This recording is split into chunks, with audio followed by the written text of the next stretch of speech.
This channel does not promote any violent, harmful, or illegal activities. All content provided by this channel is meant for an educational purpose only. Delhi বিস্ফোরণের প্রাথমিক তদন্তে উঠে এলো চাঞ্চল্যকর তথ্য। Umar মোজাম্মেলদের target ছিল প্রজাতন্ত্র দিবস। 26শে জানুয়ারি লালকেল্লা চত্বরে হামলার ছক ছিল এই হোয়াইট কলার মডিউলের। বড় সড় নাশকতার জন্য 2 বছর ধরে বিস্ফোরক জোগাড় করছিল উমর, শাহিন, মুজাম্মিলরা। এই মুহূর্তের সব থেকে বড় খবর, যে খবর আমরাই প্রথম ব্রেক করছি, দিল্লি বিস্ফোরণের তদন্তে এবার চাঞ্চল্যকর তথ্য। উমর মুজাম্মিলদের টার্গেট ছিল প্রজাতন্ত্র দিবস। 26শে জানুয়ারি লালকেল্লা চত্বরে হামলার প্ল্যান ছিল এই হোয়াইট কলার মডিউলের। 2 বছর ধরে চলছিল তার প্ল্যানিং, চলছিল রেকি। আমাদের সঙ্গে আমাদের প্রতিনিধি ফরিদাবাদ থেকে এই মুহূর্তে সায়ন্ত রয়েছেন। সায়ন্ত, তাহলে দিনভর যে খবর আমরা দেখাচ্ছিলাম যে উমর বিস্ফোরণ করার উদ্দেশ্যে লালকেল্লায় ছিল না, বিস্ফোরকটা হয়ে গেছে অসাবধানবশত। আসলে তাদের প্ল্যান ছিল আগামী বছরের 26শে জানুয়ারি প্রজাতন্ত্র দিবসকে টার্গেট করা, লালকেল্লা চত্বরে বড়সড় বিস্ফোরণ ঘটিয়ে বহু মানুষকে মেরে ফেলা। একদমই দীপ, দেখো এই বিষয়টাকে তো একটা বিষয় পরিষ্কার হয়ে যাচ্ছে যে এই যে এই চলতি বছরের প্রথম থেকে যে লালকেল্লায় একাধিকবার উমর এবং মুজাম্মিল গিয়েছে, সেটা মূলত রেকি করার জন্য কোথায় তারা গাইডে রাখতে পারে। কারণ প্রজাতন্ত্র দিবসের 1 সপ্তাহ বা 15 দিন আগে থেকে ওই এলাকার সিকিউরিটিতে মুড়ে ফেলা হয়।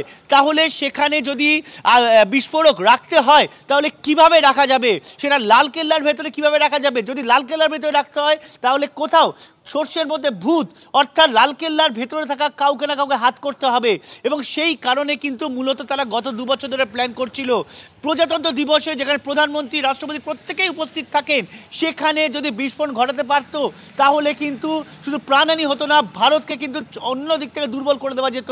আর এই পরিকল্পনাই মূলত দিয়েছিল এই আততায়ীরা। এবং যেটা বিস্ফোরক, সেই বিস্ফোরক মজুত করা হতো যে জায়গায়, সেটা কিন্তু এই ফরিদাবাদের ধাউজ গ্রামের। আমি অনুদেবকে ছবিটা দেখাতে বলবো।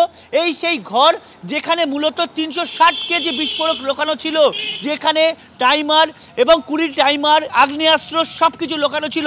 এই বাড়িটার মধ্যে থেকেই কিন্তু হরিয়ানা পুলিশ এবং জম্মু কাশ্মীর পুলিশ উদ্ধার করেছে। একদিকে 2900 প্রায় 3000 কেজি বিস্ফোরক, আর এই ফরিদাবাদে এই বাড়িটা থেকে 360 কেজি বিস্ফোরক। অর্থাৎ এই বিপুল পরিমাণ বিস্ফোরক শুধু রাখা ছিল প্রজাতন্ত্র দিবসের দিন, অর্থাৎ আগামী বছর যে প্রজাতন্ত্র দিবস, সেই দিন দিল্লির বুকে বড়সড় নাশকতামূলক কার্যকলাপের জন্য দিল্লি পুলিশ, হরিয়ানা পুলিশ এবং জম্মু কাশ্মীর পুলিশ যখন খবর পায় এই মুজাফিল গানাইকে গ্রেপ্তার করার পর, তারা কিন্তু আদিল, শাহিন, শাহিদ মতো যারা হচ্ছে মূল আততায়ী, মূল ষড়যন্ত্রকারী, তাদেরকে ধরতে সক্ষম হয়েছে। বলা চলে বড়সড় বিপদ ভারতের মাথার উপর থেকে চলে গেল। তোমার কাছে আসবো, আরো একবার দর্শকদের জানাই যে শাহিন, মোজাম্মিল্লাহ, ফরিদাবাদ গ্যাং গ্রেপ্তার হতেই কিন্তু এই আসল যে পরিকল্পনাটা, মানে 26শে জানুয়ারি ভারতকে রক্তাক্ত করার যে ঘৃণ্য পরিকল্পনা করেছিল জেশের এই ডাক্তার গ্যাং, সেই পরিকল্পনা ভেস্তে যায়। গাড়িতে করে তড়িঘড়ি বিস্ফোরক বোঝাই করা গাড়ি নিয়ে তড়িঘড়ি উমর বেরিয়ে পড়ে, ফরিদাবাদ থেকে বেরিয়ে পড়ে লালকেল্লা চত্বরেকেই টার্গেট করে। তার প্রাথমিক লক্ষ্য ছিল ভিড়ে ঠাসা এলাকায় ঢুকে নাশকতা করার, কিন্তু তার আগেই অসাবধানবশত বিস্ফোরক ফেটে যায়। প্রাথমিক তদন্তে এমনটাই মনে করছেন কেন্দ্রীয় গোয়েন্দারা। আমাদের সঙ্গে সায়ন্ত, আমাদের প্রতিনিধি রয়েছেন এমন এক জায়গায় ফরিদাবাদে, যে ফরিদাবাদ এই গোটা প্ল্যানিংটার, মানে এই ডাক্তার মডিউল, জেশের এই ডাক্তার মডিউলের গোটা প্ল্যানটার এপি সেন্টার, সেই জায়গা থেকে সায়ন্ত রয়েছেন। সায়ন্ত, আরও একবার সেই জায়গাটা দেখতে চাইবো যেখান থেকে 3000 কিলোগ্রামের কাছাকাছি অ্যামোনিয়াম নাইট্রেট, একের পর এক ডাক্তার তাদের গ্রেপ্তার করা হয়েছে, উদ্ধার করা হয়েছে, সেই জায়গাটা আরেকবার দেখবো।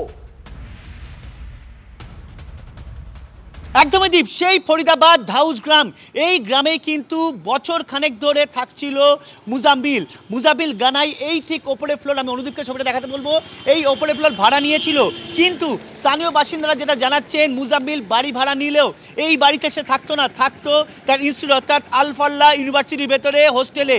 এইখানে সে বিভিন্ন সময়ে সে বড় বড় গাড়ি করে এনে বিভিন্ন মালপত্র স্টোর করতো।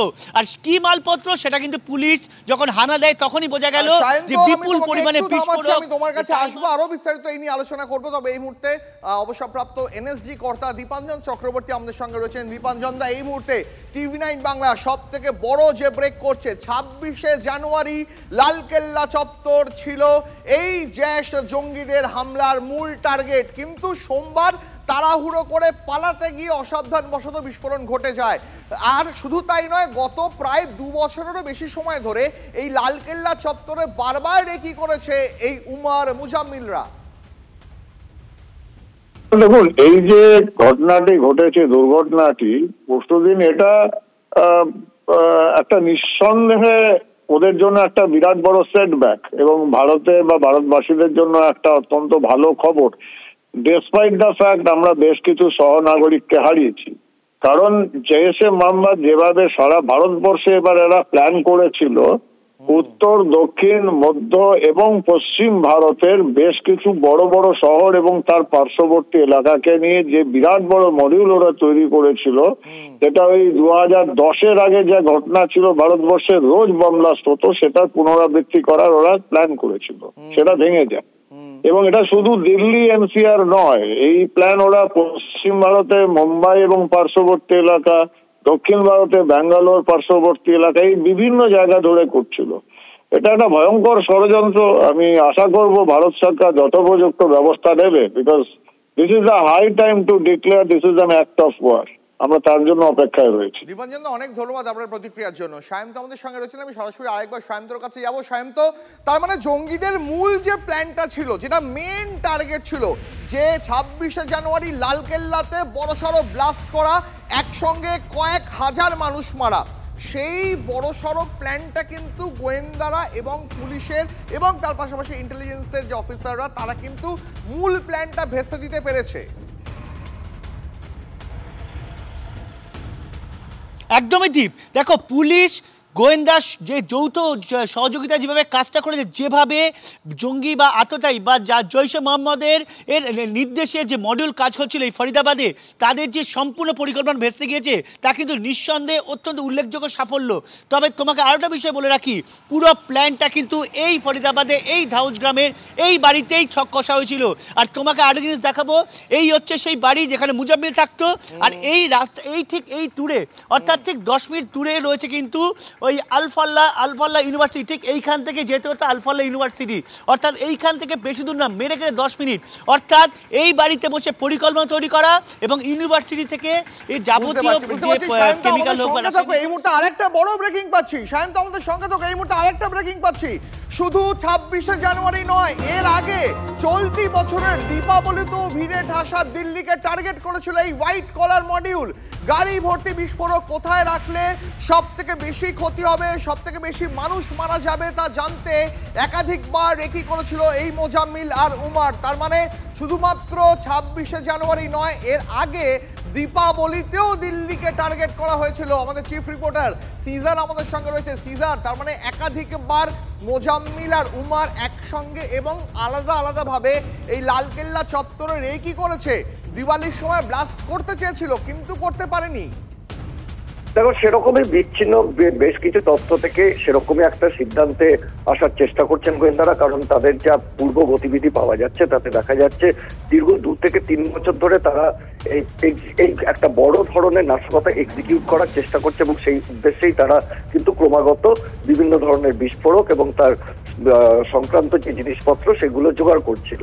এবং এবছরেও তাদের যে গতিবিধি, সেখান থেকে এটা মনে করা হচ্ছে তারা দিল্লির বুকে, রাজধানী দিল্লির বুকে, যেখানে কোনো ল্যান্ডমার্ক জায়গা, একটা ভাইটাল ইনস্টলেশন, যেখানে কোনো ধরনের নাশকতা করলে গোটা বিশ্বের নজর কাড়বে, সেই রকম ভাবে লালকেল্লা বা দিল্লির কোনো গুরুত্বপূর্ণ জায়গা, সেই সমস্ত জায়গায় তারা পরিকল্পনা করছিল। কিন্তু দীপাবলির সময় তারা সুযোগ পায়নি এবং দীপাবলি বা 26শে জানুয়ারি এই ধরনের দিনগুলোকে টার্গেট করলে ক্ষয়ক্ষতি, প্রাণহানির সংখ্যা অনেক বেশি হয় এবং সেটাকে মাথায় রেখেই তারা এই ধরনের ভিড়ে ঠাসা কোথাও একটা পরিকল্পনা করেছিল, যেটা বাস্তবায়িত করতে না পেরে আবার তারা নতুন করে পরিকল্পনা করছিল পরবর্তী 26শে জানুয়ারি।